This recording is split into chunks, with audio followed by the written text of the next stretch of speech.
பிரியமானவர்களே, ஆண்டவரும் அருமை இரட்சகருமா இருக்கிற இயேசு கிறிஸ்துவின் இனிய நாமத்தினாலே நல்ல ஒரு காலை பொழுதிலே உங்களை சந்திக்க கர்த்தர் கொடுத்ததான கிருபைக்காக நான் கர்த்தரை ஸ்தோத்திரிக்கிறேன். அன்பார்ந்த பிள்ளைகளே, ஆண்டுடைய பெரிதான கிருபையினாலே இந்த வருஷத்தினுடைய முதல் மாதத்தை நாம் முடிக்க கர்த்தர் கிருபை செய்திருக்கிறார். இந்த 2026 வருஷத்தினுடைய முதல் மாதத்தை நாம் கிருபையாய் முடிக்க கர்த்தர் நமக்கு உதவி செய்திருக்கிறார். இந்த மாதத்திலே கர்த்தர் நமக்கு என்ன ஆசீர்வாதத்தை வைத்திருக்கிறான்னு சொல்லி ஒரு வசனத்தின் மூலமாக நாம் தியானிப்போம். வாருங்கள். 62 சங்கீதம் 8 வசனத்தினுடைய 2வது பகுதிப்படியாக சொல்லுகிறது. நான் உங்களுக்காக வாசிக்கிறேன். அவர் சமூகத்தில் உங்கள் இருதயத்தை ஊற்றிவிடுங்கள், அவருடைய சமூகத்தில் உங்கள் இருதயத்தை ஊற்றிவிடுங்கள் என்று சொல்லி வார்த்தை சொல்லுகிறது. அன்பார்ந்த பிள்ளைகளே, நம்முடைய இருதயத்தில் இருக்கக்கூடியதான பாரத்தை நாம் யாரிடத்திலேயாவது நாம் இறக்க வைக்க வேண்டும் என்று சொல்லி நாம் விரும்புவது உண்டு. அன்பார்ந்த பிள்ளைகளே, சில நேரத்தில் நம்முடைய இருதயத்தின் பாரத்தை சொல்லுவதற்கு நாம் தெரிந்தெடுத்திருக்கிற மனுஷர்கள் சில நேரத்திலே நல்லவர்களாக இருக்கலாம், சில நேரத்திலே அவர்கள் கெட்ட சுபாவம் உள்ளவர்களாக இருக்கலாம். நல்லவர்கள் நமக்காக பரிதபிப்பார்கள், நமக்காக ஜெபிப்பாங்க, அவ்வளவுதான் மனுஷர்களாலே செய்ய முடியும்.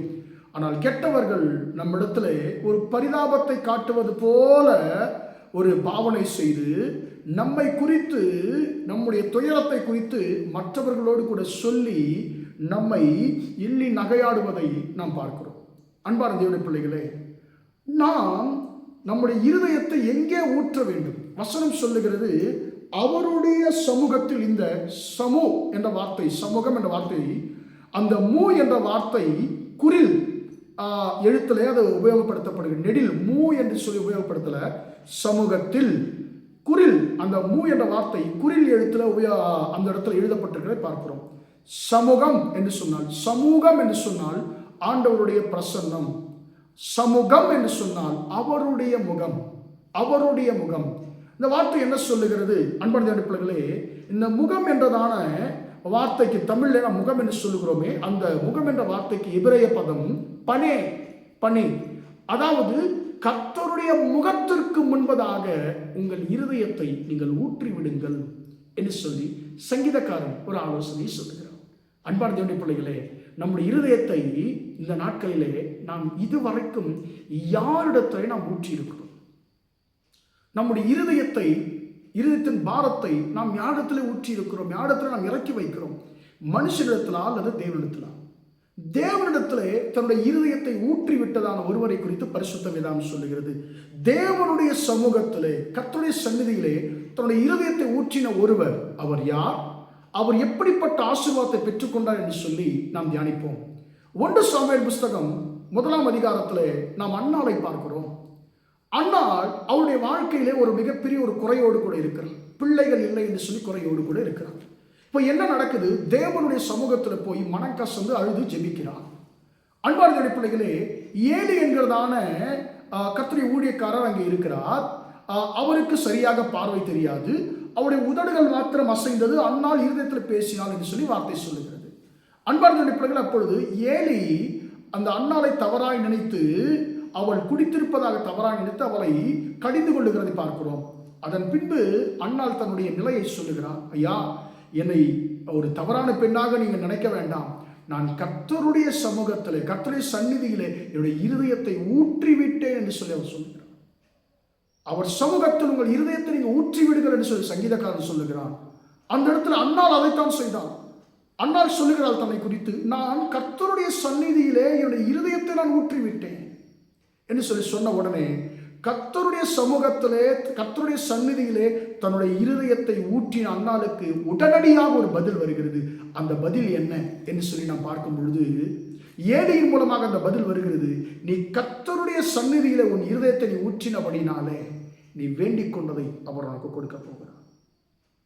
கர்த்தரிடத்தில் நீ எதை நீ வேண்டிக் கொண்டாயோ, உன்னுடைய இருதயத்தை ஊற்றி நீ எந்த காரியத்தை குறித்து கர்த்தரிடத்தில் ஜெபித்தாயோ அதை ஆண்டவர் உனக்கு கொடுக்க போகிறார் என்று சொல்லி ஆண்டவர் சொல்லுகிறார். அன்பான தேவனுடைய பிள்ளைகளே, நம்முடைய இருதயத்தை கர்த்தருடைய சமூகத்திலே நாம் ஊற்றும் போது, அதாவது ஊற்றி ஜெபிக்கும் போது, நாம் அழுது கண்ணீர் வடித்து நாம் ஜெபிக்கும் போது, கர்த்தருடைய சந்நிதியில நம்முடைய இருதயத்தை ஊற்றுவது என்று சொன்னால் என்ன?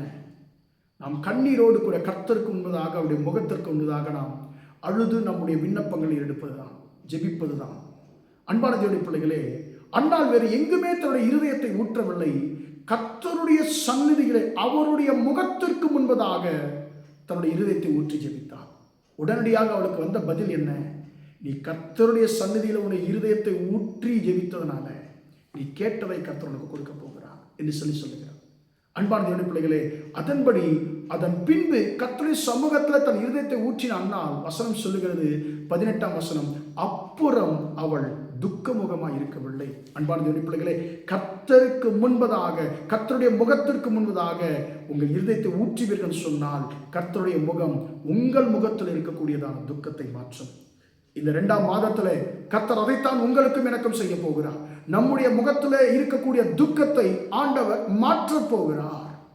நம்முடைய இருதயத்தினுடைய வேண்டுதல்களை அவர் நமக்கு இந்த மாதத்தில் கொடுக்க போகிறார். ஆனால் நாம் என்ன செய்ய வேண்டும்? ஒவ்வொரு நாளும் நம்முடைய இருதயத்தை கர்த்தருடைய முகத்திற்கு முன்பதாக நாம் ஊற்றி ஜெபிக்கிறவர்களாக இருக்கும் பொழுது கர்த்தர் நிச்சயமாக நம்முடைய இருதயத்தின் வாஞ்சையை கர்த்தர் நிறைவேற்றுவார். நம்முடைய முகத்தின் துக்கத்தை அவர் மாற்றுவார்.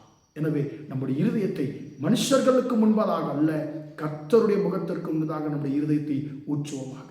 ஜெபிப்போமா? பிதாவே, நன்றியோடு துதிக்கிறோம், ஸ்தோத்திரிக்கிறோம் ஐயா.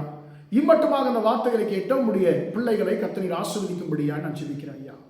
தகப்பனே, அவருடைய சமூகத்தில் உங்களுடைய இருதயத்தை ஊற்றி விடுங்கள் என்று சொல்லி ஆண்டவரே உங்களுடைய வார்த்தை சொல்லுகிறபடி ஆண்டவரே இந்த 2ஆம் மாதத்திலே ஆண்டவரே உம்முடைய சமூகத்திற்கு முன்பதாக, உம்முடைய முகத்திற்கு முன்பதாக தங்கள் இருதயத்தை ஊற்றி ஜெபிக்கிறவர்களுடைய ஆண்டவரே வாஞ்சைகளை நீ நிறைவேற்றுவீர். ஆண்டவருடைய முகத்தின் துக்கத்தை நீர் மாற்றுவீர் என்று சொல்லி பேசியிருக்கிறோம். உம்முடைய கிருபைக்காய் ஸ்தோத்திரம். ஆண்டவரே, அன்னால் உமக்கு முன்பாக தன்னுடைய இருதயத்தை ஊற்றி ஜெபித்ததனால ஆண்டவரே அவருடைய வாஞ்சைகளை நிறைவேற்றி, விருப்பத்தை நிறைவேற்றி, அவருடைய துக்க முகத்தை கர்த்தர் மாற்றினீர். ஆண்டவரே அப்பா, அந்த 2ஆம் மாதத்தின் 1ஆம் தேதியிலே ஆண்டவரே உமக்கு முன்பதாக தங்கள் இருதயத்தை ஊற்றி ஜெபிக்கிற பிள்ளைகளுடைய துக்கங்கள், ஆண்டவர் இருதயத்தின் வாஞ்சைகள் ஆண்டவரே அப்பா உம்மாலே அவர்களுக்கு ஆண்டவரே அப்பா கிடைப்பதாக என்று சொல்லி ஜெபிக்கிறேன். ஆண்டவரே, உம்முடைய முகத்திற்கு முன்னதாக தங்கள் இருதயத்தை ஊற்றி ஜெபிக்கிறவருடைய முகத்தில் காணப்படுகிற கண்ணீர் துடைக்கப்படுவதாக என்று சொல்லி ஜெபிக்கிறேன். நீர் அப்படி செய்ய போகிற உம்முடைய கிருபைக்காய் ஸ்தோத்திரம். ஆண்டவரே, இந்த மாதம் உம்முடைய பிள்ளைகளுடைய இருதயத்தின்